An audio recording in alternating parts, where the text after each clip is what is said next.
Hello，大家好，欢迎来到未来资本的播客电波未来，我是你们的老朋友 Wendy。那不久前此星和联想合作的 AI 主机 P7 和 mini 正式亮相，应该说是国产 CPU 芯片进入全球 PC 品牌供应链的一个标志性的时刻。那今天我们要聊的呢是端侧 AI 爆发前夜，我们的中国芯如何破局，如何突围。那先介绍一下今天的嘉宾，此星科技创始人 CEO 孙文健 Hank 博士。Hank， 欢迎做客电波未来。好，感谢 Wendy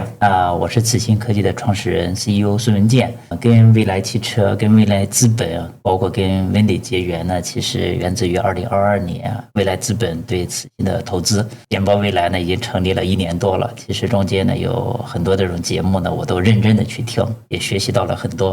所以今天呢也很高兴有这样的机会跟大家去分享。去谈一谈我们 AI 的一些发展，此星的一些发展。其实我也是这个 Hank 总的这个粉丝因为 Hank 总其实是深耕全球的芯片的这个龙头，在里边是工作了非常非常多年，然后也是这个大的这个 BU 的这个负责人。那从2021年开始，您这个创立了这个此星，然后其实短短几年的这个时间，我们就实现了从芯片设计、流片，然后进入到这个全球非常大的这个供应链的这个企业的这个完整的这个闭环。所以说，我们也非常非常的为此星感到高兴。那今天呢，就我们想要聊的这个话题，我们想先从这个上个月我们跟联想合作发布的这个 AI 的主机 mini P7 的这个亮相开始。我那天其实是翻了您的这个朋友圈，然后我是感受到从屏幕那端这文字里边透出来的这个激动。我们看完了以后，我们在这个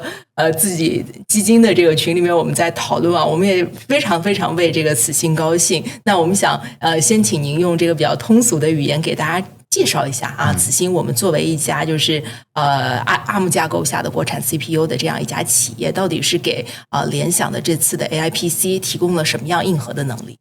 确实是非常高兴那天能够受邀呢参加了联想的新品的发布会，而且呢在首次的发布当中，就第一趴的环节当中呢，搭载此星芯片的2款新型的智能主机亮相发布，而且还有现场呢有著名的明星张凌赫手持我们的这个设备呢做宣传，我很高兴就简单来说呢，其实是联想的2款新型的设备搭载了此星的这个芯片。那为什么这么激动呢？我觉得呢，确确实实呢，它是一个蛮有标志性的这么一个场合，蛮有标志性的一个事件。对简单来说呢，就是我们5年前选择了做 AI CPU 的这条道路到搭载了此星芯片的一个主机被联想所采用。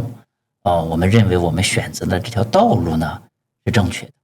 的其实大家都知道，就是过往的人工智能的发展呢几乎全世界的焦点都在 GPU 而 CPU 呢往往呢会被认为呢它是一个传统的这么一个芯片所以说呢它的价值呢其实在过去的一段时间内呢可以说是有点被没有被挖掘，没有被充分的认识但我们团队呢在2021年的时候呢，就可以说现在讲的是比较前瞻性的看到了 AI CPU 发展的一个潜力和趋势。沿着这条路呢，我们不断的去开发我们的产品，打造我们的生态能够被联想采用说明我们选择的道路是对的。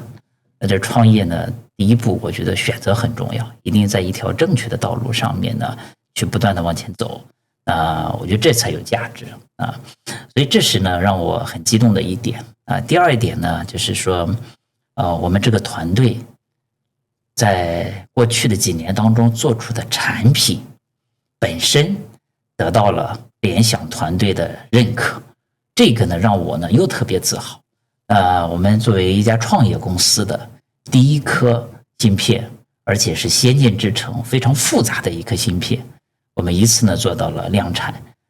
不但是在众多的 ODM、OEM 当中呢被采用，更重要的是被联想这个全球 PC 市占率第一的一家企业作为一家主控的 CPU 被采用了，所以我们很高兴啊。当然加了很多定语啊，加了很多修饰啊因为一个主控的 CPU 能够被新型的设备采用，其实是非常重要的一件事情。是个标志性的这个事件，是个标志性的事件采用的是在 P7，用在了迷你 PC 这样2款产品。所以这一个呢，还是说明我们的产品得到了认可第3一点呢，当然感性一点的讲呢，就是说过往呢，我们还经历了蛮多的困难跟挑战终于呢，在智能体生态爆发的这个2026年初，那我们呢感受到了业界对我们的一个认可，对我们团队的一个认可。那其实就是您刚才也讲到说像联想这样的这个巨头能进入他们的这个供应链，这个背后肯定也有很多的这个小的这个故事，才能去获得这个联想的这样的这个信任。那也想问问这个 Hank， 就是在什么样的这个契机下，我们就获得了这个联想的这样的这个订单呢？我觉得我们先说的大一点好的，就是我们现在所处的这个时代呢，AI 的这个时代呢，发展到了一个新的阶段。对，过往的这半年呢，其实又有一些很大的变化呢，是智能体的出现。那它可以讲呢是，虽然龙虾呢只是智能体的一个代表，对，一个应用的展现形式吧，一个应用的展现形式。那实际上，它揭开了人工智能在智能体这个时代发展的一个大的序幕。我们会接越来越多的这个智能体。那它会重构我们看到的这些数字化的设备，包括电脑、手机、可穿戴包括汽车、机器人、服务器，各种各样的这种智能化的设备。那作为一个产业的巨头、链主的企业，联想呢非常敏锐的，其实捕捉到了智能体产业发展的一个契机。龙虾呢是从去年年底开始发布的，对，联想呢今年1季度就开始去构思它的众多的这个产品。所以这是一个非常好的一个时间的一个节点。而在这个时间节点上面呢，那慈禧呢也比较幸运，那我们第一颗芯片那时候呢我们叫 AI 的 CPU，当然现在呢我们叫它智能体的 CPU，这也是行业公认的一个名称。那我们2023年流片，2024年的芯片回来，完成了各种测试验证。从2024年呢，我们开始跟众多的合作伙伴去打造我们的方案，包括软件、硬件、生态。在2025年的话呢，我们其实在众多的这些场景上面，我们实现了落地。但是这个落地的时候呢，其实还并没有智能体出现。对，而小龙虾一出来以后，我们在最短的时间内就完成了小龙虾的适配。所以在这种情况下呢，我们就迅速的跟联想的团队呢对接起来，把我们的一些方案呢介绍给联想。而联想呢看到了我们产品上的这种竞争力，看到了我们的产品不光是在芯片层面呢完成了我们前面的一些测试验证，更重要的是完成了系统方案的一个基本的一个建设。对，所以这就是让联想呢快速的做了决定，会把我们的产品呢用在它下一代新的智能主机上面。这就是我们看到的像Tiny 这个新颖的产品。这个产品呢，它其实是创造了一个吉尼斯的世界纪录，是最小的一个智能主机，可以本身呢跑120B 的大模型，有本地的存储、本地的算力。我们相信呢，它会是一个爆款的产品。所以说我觉得呢，用句文绉绉的话讲，就机会是个有准备的人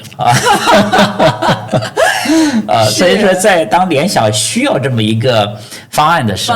候，其实我们此行的这个产品已经 ready 了，就需要很小的适配就可以。对，我们已经在适配方案这件事情，我们已经打造了1年多了。是所以当我们把这个产品放到联想面前的时候，联想的伙伴们也很高兴，双方一拍即合，对，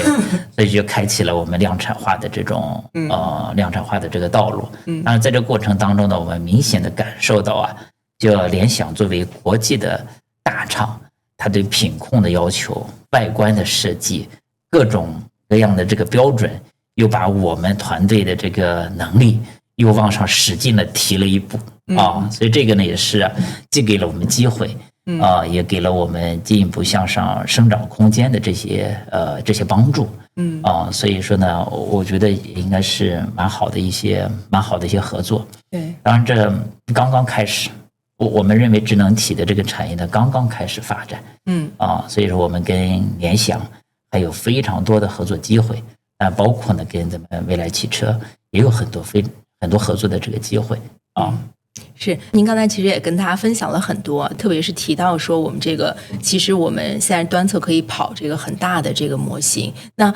我想这个很多这个听众他可能也在想说，就是我们为什么要把这个 AI 的这个算力从云端下沉到端侧呢？然后在这个 PC 啊、平板啊，然后有一些我们的这个智能设备上，如果是此行的 CPU 用在这个上面这个之后的话，大家能够感受到的这个显而易见的好处大概是什么？对。AI 的这个发展呢，其实跟PC 的发展、服务器的发展呢非常类似。最早呢都是发生在数据中心，对，就跟40多年前我们那时候有大型机，还没有 PC 一个大型机呢可能占了一个大房子，后面的话因为便捷的考虑才把这个大型机呢转化为一个 PC，诞生了像苹果、像更多的这种个人电脑的这些生产厂商。那 AI 的发展呢也是这样子。AI 呢，可能发展呢是爆发式的发展呢，始于15年、16年。对那时候呢 ，GPU 呢被用作新的 AI 的这种算法的算力底座但是整个的这个 AI 呢，过去的10年，大部分是发生在了数据中心，需要大算力，需要高性能但是呢，我们一直认为 AI 的发展呢，一定是端边云协同发展的这么一个过程。很多大的这个任务呢，需要在数据中心，但是很多其他的这些任务可以发生在端侧、边缘侧。什么样的任务呢？第一类呢是说我需要呢比较低的延时，要得到结果的这么一个任务第二类呢是我对我的数据呢有隐私保护诉求的这么一类任务。第三个呢就是说我本地化的这种算力能够承载我任务的这个运算的需求，对，并且呢把成本能够降低。所以这一个呢，我觉得是3大类给端侧的设备赋能的这么一些场景。就跟手机一样，那今天的手机的一个 app， 它是运行在本地还是运行在数据中心，你其实已经没有感觉。对这就是我们作为背后的这些从业人员要的，就是给我们的用户提供便捷的、可靠的一个计算结果。至于这个计算结果哪些是发生在云，哪些是发生在端，其实对用户来说，我们要达到一个追求的结果，就是让用户是无感的。他只要是把信任把这种成本的优势把这种便捷优势带给我们的最终用户就可以了。所以基于这样的一个出发点呢，其实我们会充分的去考虑端侧设备它的电池、它的体积、它能够承载的这个性能在这样一个限制下，我们尽可能的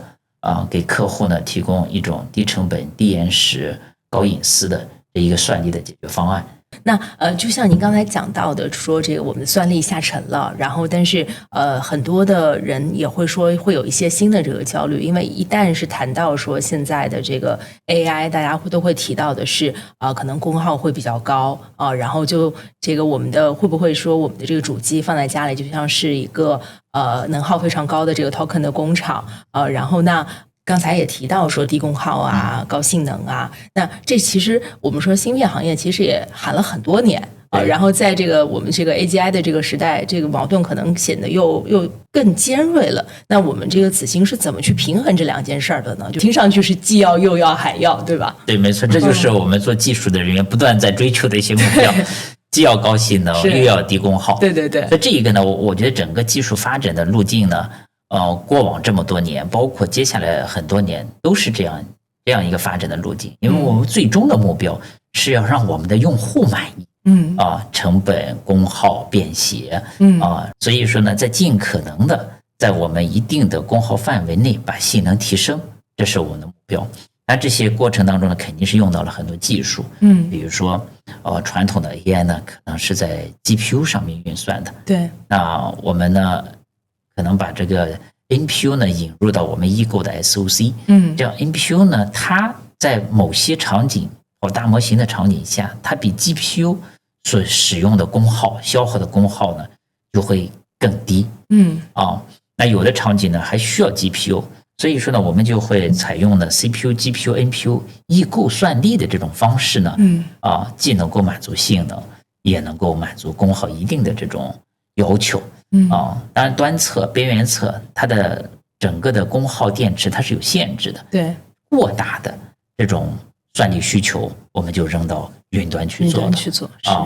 但是从另外一方面，我觉得呢，就是 AI 的发展呢，会让我们的消费者，会让我们的企业越来越感受到它的价值。所以说我其实有种认知啊，就是我们的消费者，我们的企业会更愿意为 AI 去买单。就 AI 变成了我们一个工具，或者说是一个生产资料。你要是有一个结果，你其实要对生产资料进行投资的。对。当我们今天看到我们的设备的价格涨上去了，背后呢，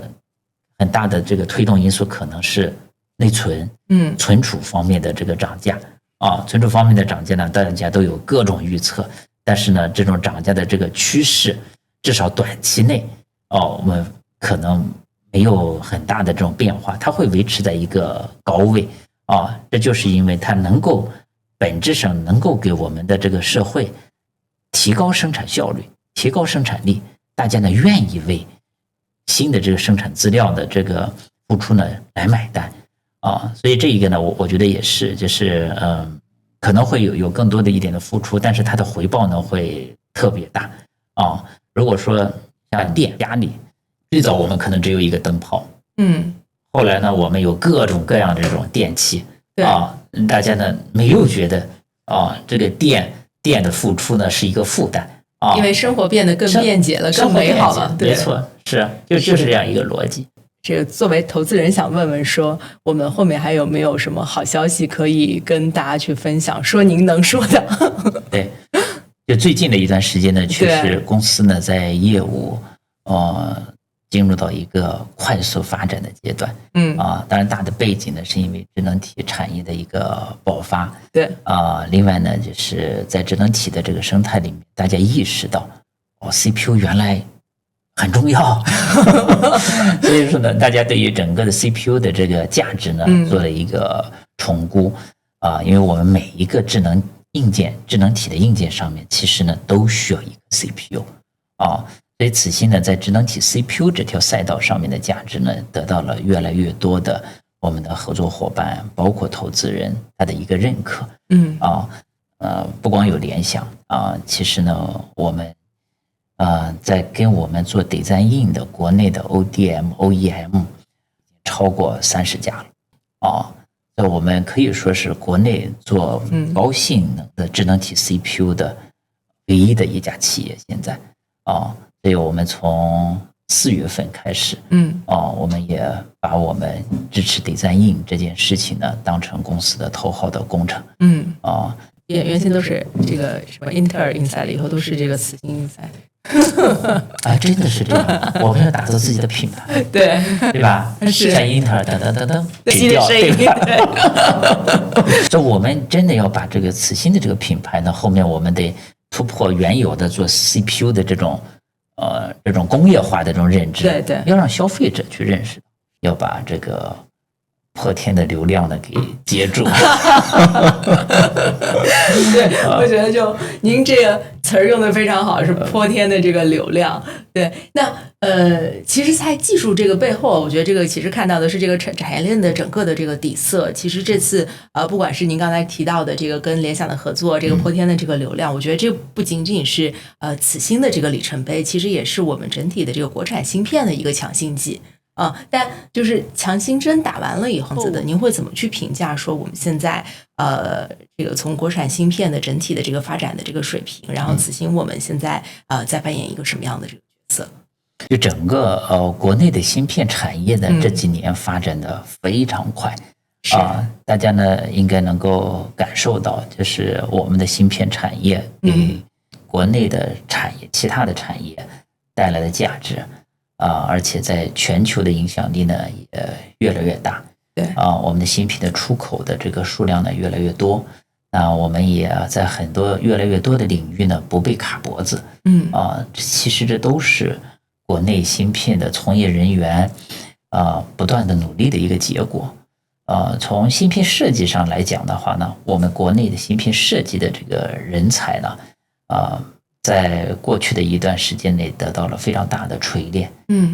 一代一代的芯片去做，不同类型的芯片去做。所以说从设计上面来讲呢，我们其实国内的这个能力呢，不比美国差。尤其是很多头部的这些企业甚至比美国的很多企业都有优势。对那我们在封测也做得非常好。只是在先进制程的这个生产制造上面呢，因为它是一个更大的系统性的工程我们在有些领域呢，应该还是有一些差距像光刻机这些，我们还是有一些差距。对但是如果大家呢跳出这个短期的这个维度去看就是咱们中国的团队去做事情，其实有非常强的韧性。不光是最早的这种黑色家电，到白色家电，到手机，到汽车，到芯片其实我们看到了差距，但是呢我们会奋起直追一直追到我们会成为这个行业从追赶到超越到全球的这个领先者。是所以说很多案例已经证明了这一点。所以芯片呢，不管是设计、封测还是生产制造，我相信呢一定会将来会成为全球这个行业的这个引领者我很有信心，我觉得大家呢也应该有信心。过往我们提到的，我们会提到说，国产芯片有的时候是做这个低端市场的这个平替，我们做一些这个原先的这个大厂的一些替代。但是现在，如果是我们要进入像AGI 这种高算力、高壁垒的主流的这个市场，您觉得就是在整体的突围的这个过程当中，最大的挑战到底是我们的这个技术，还是生态，还是我们有一些市场的这个接受的这个程度？那一方面，这个我想问问您，就是我们此星过去是怎么去破局的？然后另外一方面的话，就如果是我们这个肯定都会去聊护城河嘛，您觉得说对此星这样一家新的但是又非常厉害的这个企业来说，我们的护城河在哪里？就问的这个问题特别好。此星在刚成立的时候呢，一个主要的产品的方向呢是做 Windows on ARM 的 PC。一讲到 PC 呢，大家就觉得这件事情呢，它不是一个新的物种，已经40多年了，在40多年的这个发展过程当中呢，它的生态的建设呢已经非常成熟了。Intel 这个联盟可以说是垄断了 PC 的整个行业，对，从操作系统到底层的这个 CPU，赚取了这个产业上面绝大部分的这个利润，像作为一个创业公司后起之秀，你要去突围 Intel 这件事情是非常非常有挑战的。对当然这一个呢也是我们从成立之前我们就意识到这个问题它英特尔也好 AMD 也好，他们本身的产品呢其实做得非常优秀生态呢做得也非常完善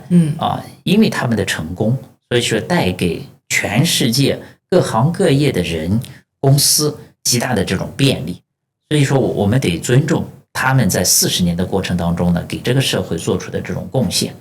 但是呢他们的这个成功呢是在整个生态上面的一个成功，再加上产品的一个成功所以这是它非常大的2个护城河那此期呢，在 Windows on ARM 这个条赛道上面，其实面临着巨大的挑战我们芯片做出来了，但是呢，我们还要去适配 Windows， 对而微软呢又是一个巨无霸的公司非常大它并不会因为呢你芯片做出来了而投入呢非常多的资源来支持你它更愿意呢去跟高通、去跟英伟达去合作，来一起打造它 Windows on ARM 的这样一个生态那这也无可厚非，因为从一个企业做决定的这个角度来看，它要看投入产出比，对你很难讲今天的慈禧呢能够比英伟达做得更好，虽然我们比英伟达做得早所以说在 Windows ARM 这个生态的这个建设上面呢，我们是个参与者那我们是国内的引领者，但是还不是全球的引领者，所以这就是我们面临在这个 PC 的这个生态上面，我们面临的这个机会跟挑战。但是非常幸运的是什么呢？非常幸运的是呢，在非 Windows 的生态上面，我们找到了我们的落地场景，包括安卓的设备，包括 Linux 的设备，对那更幸运的是呢，智能体发展起来以后，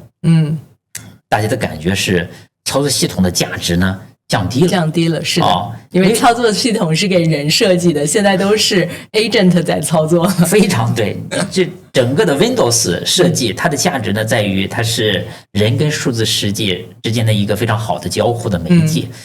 但是今天呢，智能体变成了人跟数字世界交互的一个媒介，我不再需要传统的操作系统了。是，就特别像什么呢？特别像前面有一座大山，我们持续的在爬，但是后面呢，发现有一条道，那个大山呢继续还在这条道上面呢，我们也能取得我们阶段性的这些成果。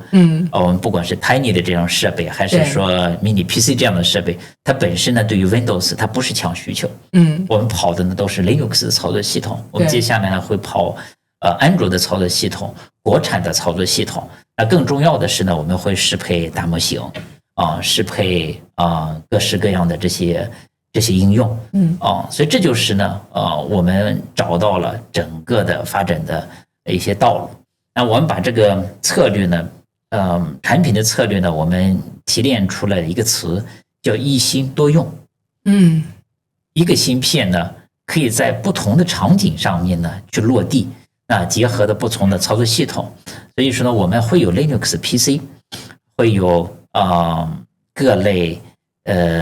像 Tiny Mini PC、AI Workstation 这是呢我们智能体的硬件。我们还有智能座舱这样的解决方案我们还有机器人的解决方案。我们还把我们的这个智能体的 CPU 呢用到了数据中心。所以这是呢我们非常重要的一个产品的策略这个策略呢让我们受益匪浅所以说呢，我们在这个过程当中呢也会把我们认为的护城河呢逐步的打造起来。对就是生态的价值产品丰富的产品矩阵这2个呢，我们认为呢，我们是在不停的去构建我们的护城河。那随着我们产品推出了越来越多，客户越来越多，方案越来越多，自然而然我们的这个护城河就会越来越高，就会越来越高。对其实Hank 其实刚才跟我们讲了很多在一开始的时候，我其实就想问您，就是因为您在全球的这个龙头的芯片企业，其实已经做到了非常高的这个位置。然后在2001年，您最终是自己出来决定创业。当时是为什么会做这样的这个决定呢？然后是什么吸引了您，然后推动您去想做一番自己的事业？当时呢，其实是看到整个产业有很大的一些变化。对比如说精简指令集的 CPU 呢，像 ARM 它的这个性能越来越好，生态呢也越来越完善。它有取代 X86 CPU 的一个可能。另外一个呢，就是 AI 的发展呢，日新月异，不光在数据中心呢持续的发展，也会呢下沉到端侧、边缘侧。所以这都是产业很大的这种变化。当时呢想法呢就是像 AI CPU 这一类产品以及带来的它的这个产业的价值呢会非常大，所以就是对于这个潜力，这类产品的潜力的认知和一个想法，要把这个潜力呢变为现实，这样的一个冲动就让我呢从原来的大厂呢出来自己创业。我觉得这个冲动的这个劲呢还特别大是想了很久吗？还是这个一拍大腿说我今天我就决定要干了？也不是太久，就几个月的这个时间，从对这个行业的认知产业未来发展一个趋势的一个了解和判断我就断定了 AI CPU 这个方向呢是非常有机会的翻过头来想，如果不是我们这个团队来干看到别的团队在干，我们就认为呢，我们应该是做这件事情会更加合适。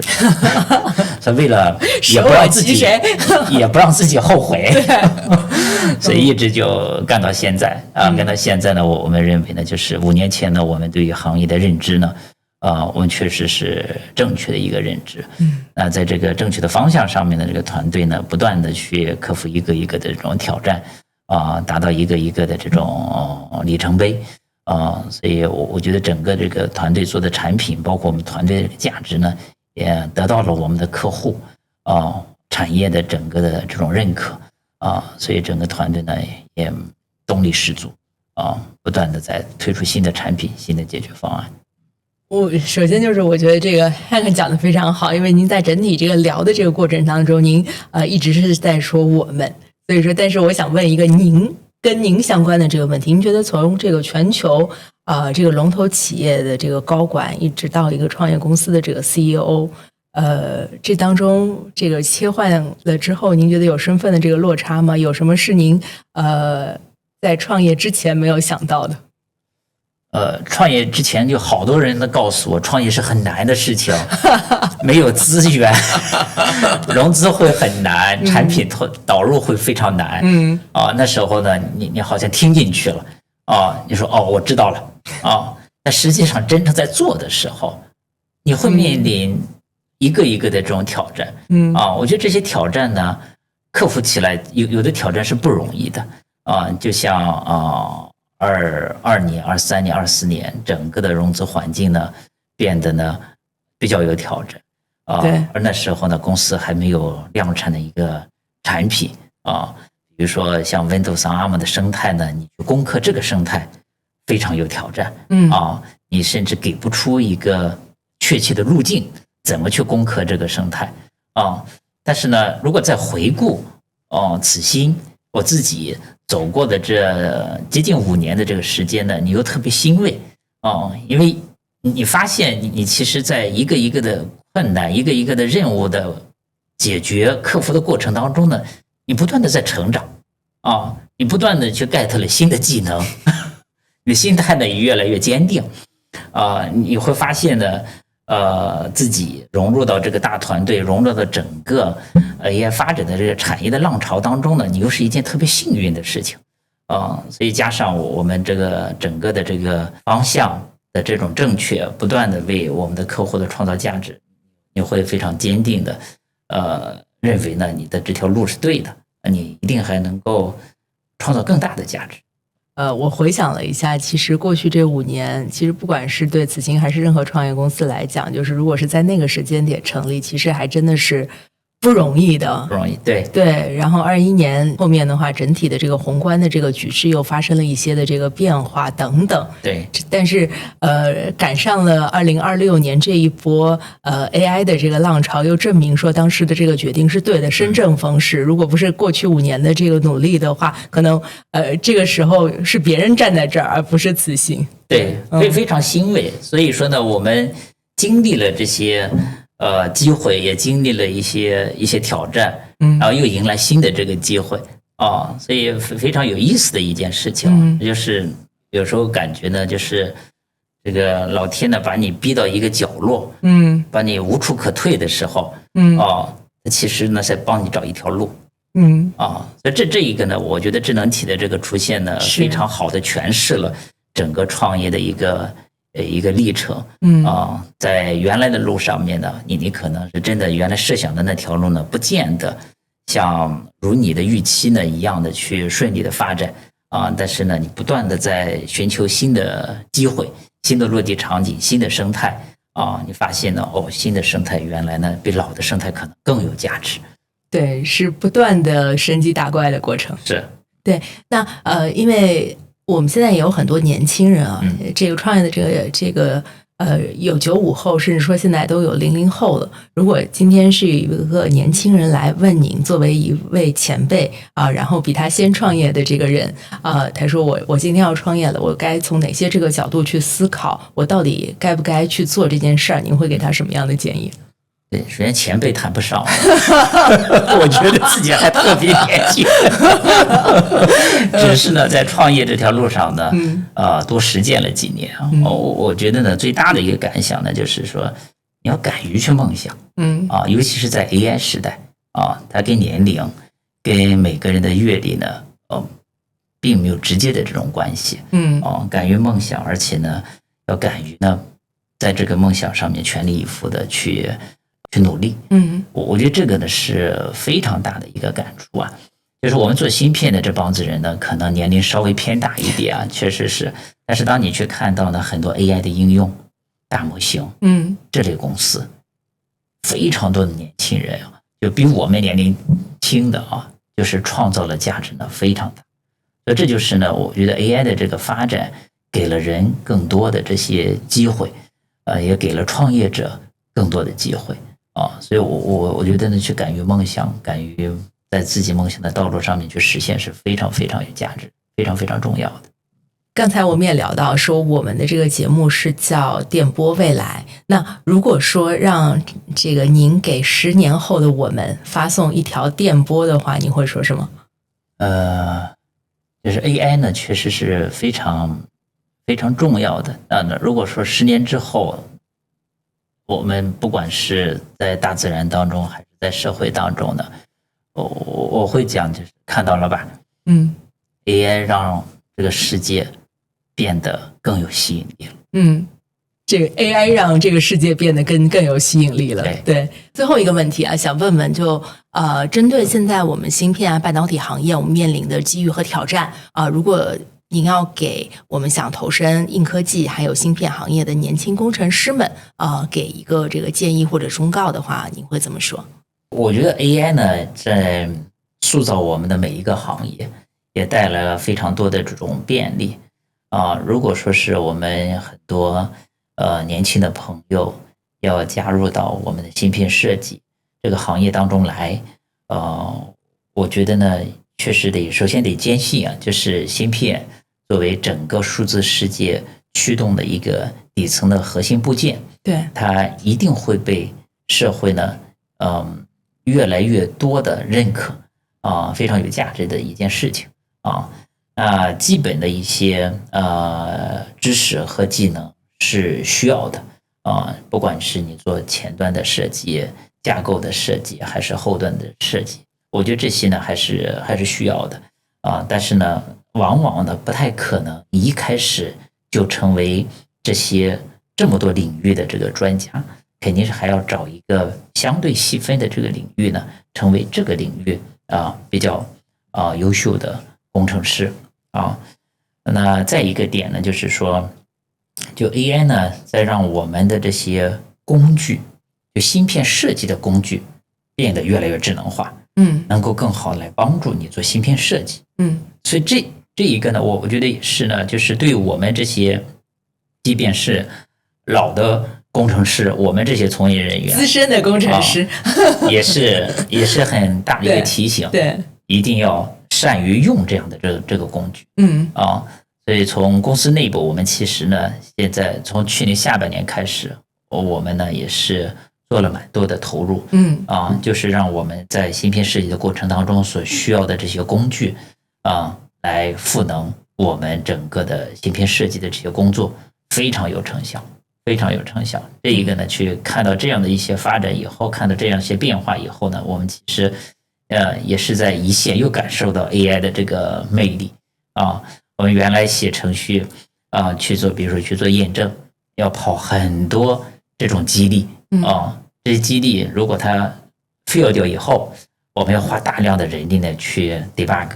啊。但是有了 AI， 把这些激励的这些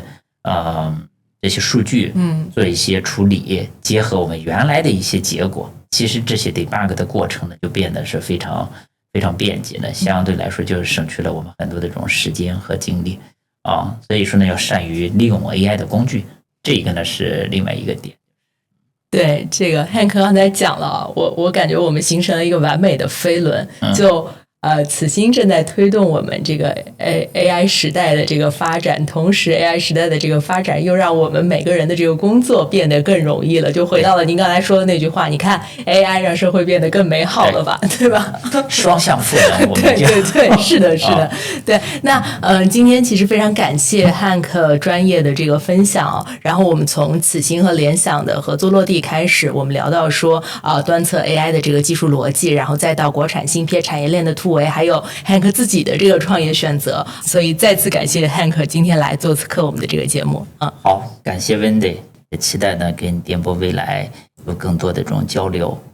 合作，互相学习，互相赋能。谢谢。好的，最后感谢各位听友收听我们的电波未来，我们会持续邀请不同领域的投资人、创业者以及行业专家来跟大家分享关于未来的洞见，也欢迎各位听友在 Neo Radio、小宇宙、B 站、喜马拉雅、苹果播客等平台收听我们的栏目，在电波中听见未来。下期节目我们不见不散。